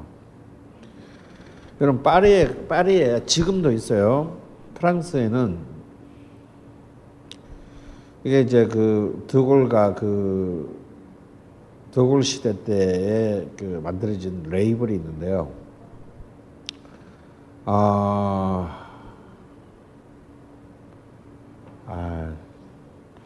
불어가 좀 약해서 샹송 디 몽드라는 레이블이 있어요. 그냥 번역하면 월드 뮤직이야. 세계의 노래라는 레이블이 있어요.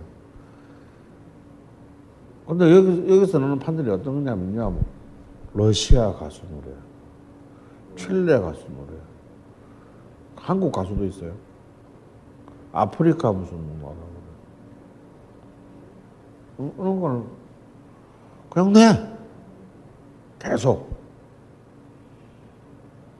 그 구매자는 당연히 프랑스 사람이에요. 전혀 알지도 못하는 나라의 언어의 노래를 프랑스로 가사지 보면 뭐 번역해놓고 내는 거야. 야, 우리가 세계인이 되려면 우리 거 잘났다라고 얘기해가지고는 그거는 바보나 그런 머리 나쁜 놈들이나 그런 티를 내는 거고, 야, 우리가 모르는 저 구석택이 있는 나라의 노래 중에 괜찮지 않냐 이거? 야, 이런 정도 우리 알아줘야 아는 척 해줘야 돼. 응? 그래요. 꾸준히. 우리나라에 그렇게 많은 음악 매체가 있지만 도대체 라디오 방송이 몇 개야? FM 틀어보면은 그냥 90%는 전부 다 뭐야? 우리 거잖아요. 팝송도 안 틀어요, 요새는. 배철수 아저씨하고 뭐 이런 거 몇 개 안 남았어, 그냥 팝송 프로도.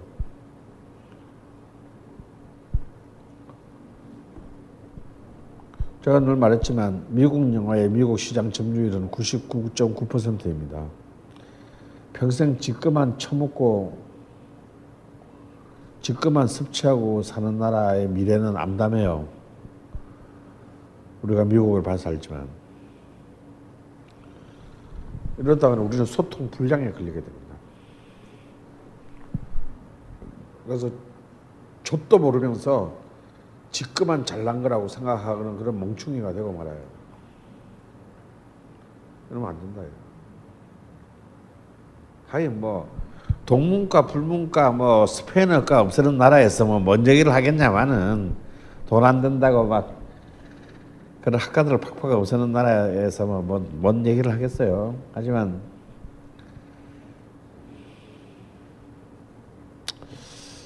그래서 이제 이거는 기업의 차원이 아닌 정부나 시민사회 차원의 거버넌스가 필요하다. 협치가 필요하고 그런 어떤 굉장히 중장기적인 전망과 철학이 필요한 얘기다. 그래서 우리가 이제 이 문화 다양성 협약에 2010년도에 국회에서 이제 우리가 국회에서 비준하지 않았습니까? 세계 그 문화 다양성 협약을. 그럼 그게 비준했으면 우리가 경제적으로 세계에서 그래도 11번째로 잘 산다는데 돈 많아요, 우리나라. 그런 것들에서 굉장히 다양한 국가들의 문화들을 지원하고 또 우리가 수용하고 사주고 초청하고 그런 것을 우리가 굳이 그 나라에 가지 않더라도 우리가 경험할 기회를 가지고 하는 것은 굉장히 중요한 일입니다. 그게 허브다 말이야. 왜 많은 문화들이 유럽에 진출할 때 딴 나라 안 나고 파리에 가서, SM도 파리 가서 했잖아. 왜 파리 가서 하는데? 파리가 허브기 때문입니다. 허브는 왜 되는데? 그냥 어느 날 1967년 3월 7일 공시를 기해서 허브가 되는 건 아니잖아요.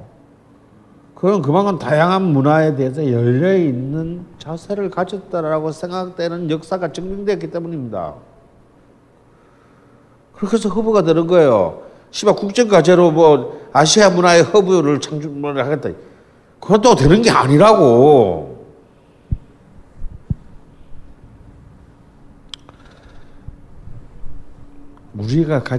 우리 같은 이 작은 나라에서 가져야 되는 것은 바로 이 아시아에서의 문화적 허브의 기능을 가지느냐 마느냐가 앞으로 21세기에 우리가 어디까지 버틸 수 있냐를 보여주는 바로미터가 됩니다. 그래서 이제는 이런 것들이 이제 이런 국가적 차원의 문화산업 전략이 필요하다. 이거는 그냥 단순히 지금 우리 이 문화부 차원에 뭐 자꾸 이렇게 말 사오고 막 이런 거 말고 그런 걸 중앙부처 국장 서기관 이런 사람들이 했어야 되겠냐. 적어도 우리 세금으로 이런 사람들이 밥 먹고 살려면 이런 정말 거대한 청사진들을 그리고 우리가 왜 걔들을 갖다가 정년을 보장해 줍니까? 대통령은 5년마다 바뀌는데 그럼 고문은 5년마다 바뀌어야지. 지금으로서는 진짜 솔직히 지금 같은 대한민국 공무원 수준이면요 그냥 추첨해가지고 일반 사람들이 추첨해가지고 5인실 그 자리에 가 있어도 다 그 정도는 해. 아니 어쩌면 아무것도 안 하는 거 우리나라 공무원이 아예 아무것도 안 하는 거하고 안 하는 게 지금보다 나을 수 있어요.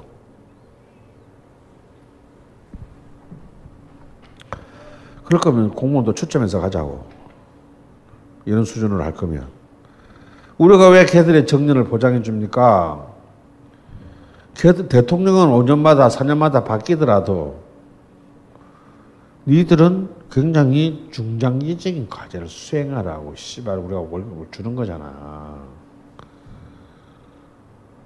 쟤 그런 걸 생각을 안 해, 생각을. 이런 과제만 하더라도 적어도 10년, 20년, 30년짜리 과제들이란 말이에요. 여러분 이미 옛날에 배웠던 허버트 후보 상무부 장관이 1926년에 미국 상원의회에 냈던 미국 문화산업 발전 전략 같은 거 난 기대도 안 해. 그냥 있는 거라도 좀 어떻게 유지 좀 할 수 있는 좀 그런 전략이라도 좀 의회에 내봐라. 이거 씨발 진짜. 그래서 지금 한류는 지금 사실은 이제 바로 가장 중요한 거점인 중국을 시장을 잃음으로써 굉장히 이제 이 미래를 가늠할 수 없는 이제 위기 속에 빠져들었습니다. 마지막 이제 남은 과제는요, 우리가 지난 10년간 이제 이명박 박근혜 시대의 문화정책 그리고 어떻게 우리가 이 시대의 가장 중요한 대중문화의 화두가 무엇인지를 좀 이제 마지막으로 정리하고 짚어보는 시간으로 가져도록 하겠습니다. 5분간 쉬겠습니다. 화장실 가실 분은 좀 갔다 오시고요.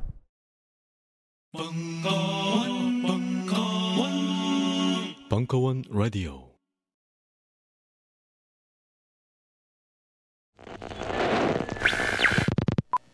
안녕하세요. 벙커원 요원입니다. 오늘은 벙커원 화장실 이용에 관해 알려드리겠습니다. 자주 오시는 분들은 이미 아시겠지만 벙커원의 남녀 화장실은 층수가 다릅니다. 1층 바 옆에 있는 화장실은 여자 화장실인데요. 화장실 입구가 숨어 있어서 간혹 모르고 들어가시는 남자분들이 종종 계십니다.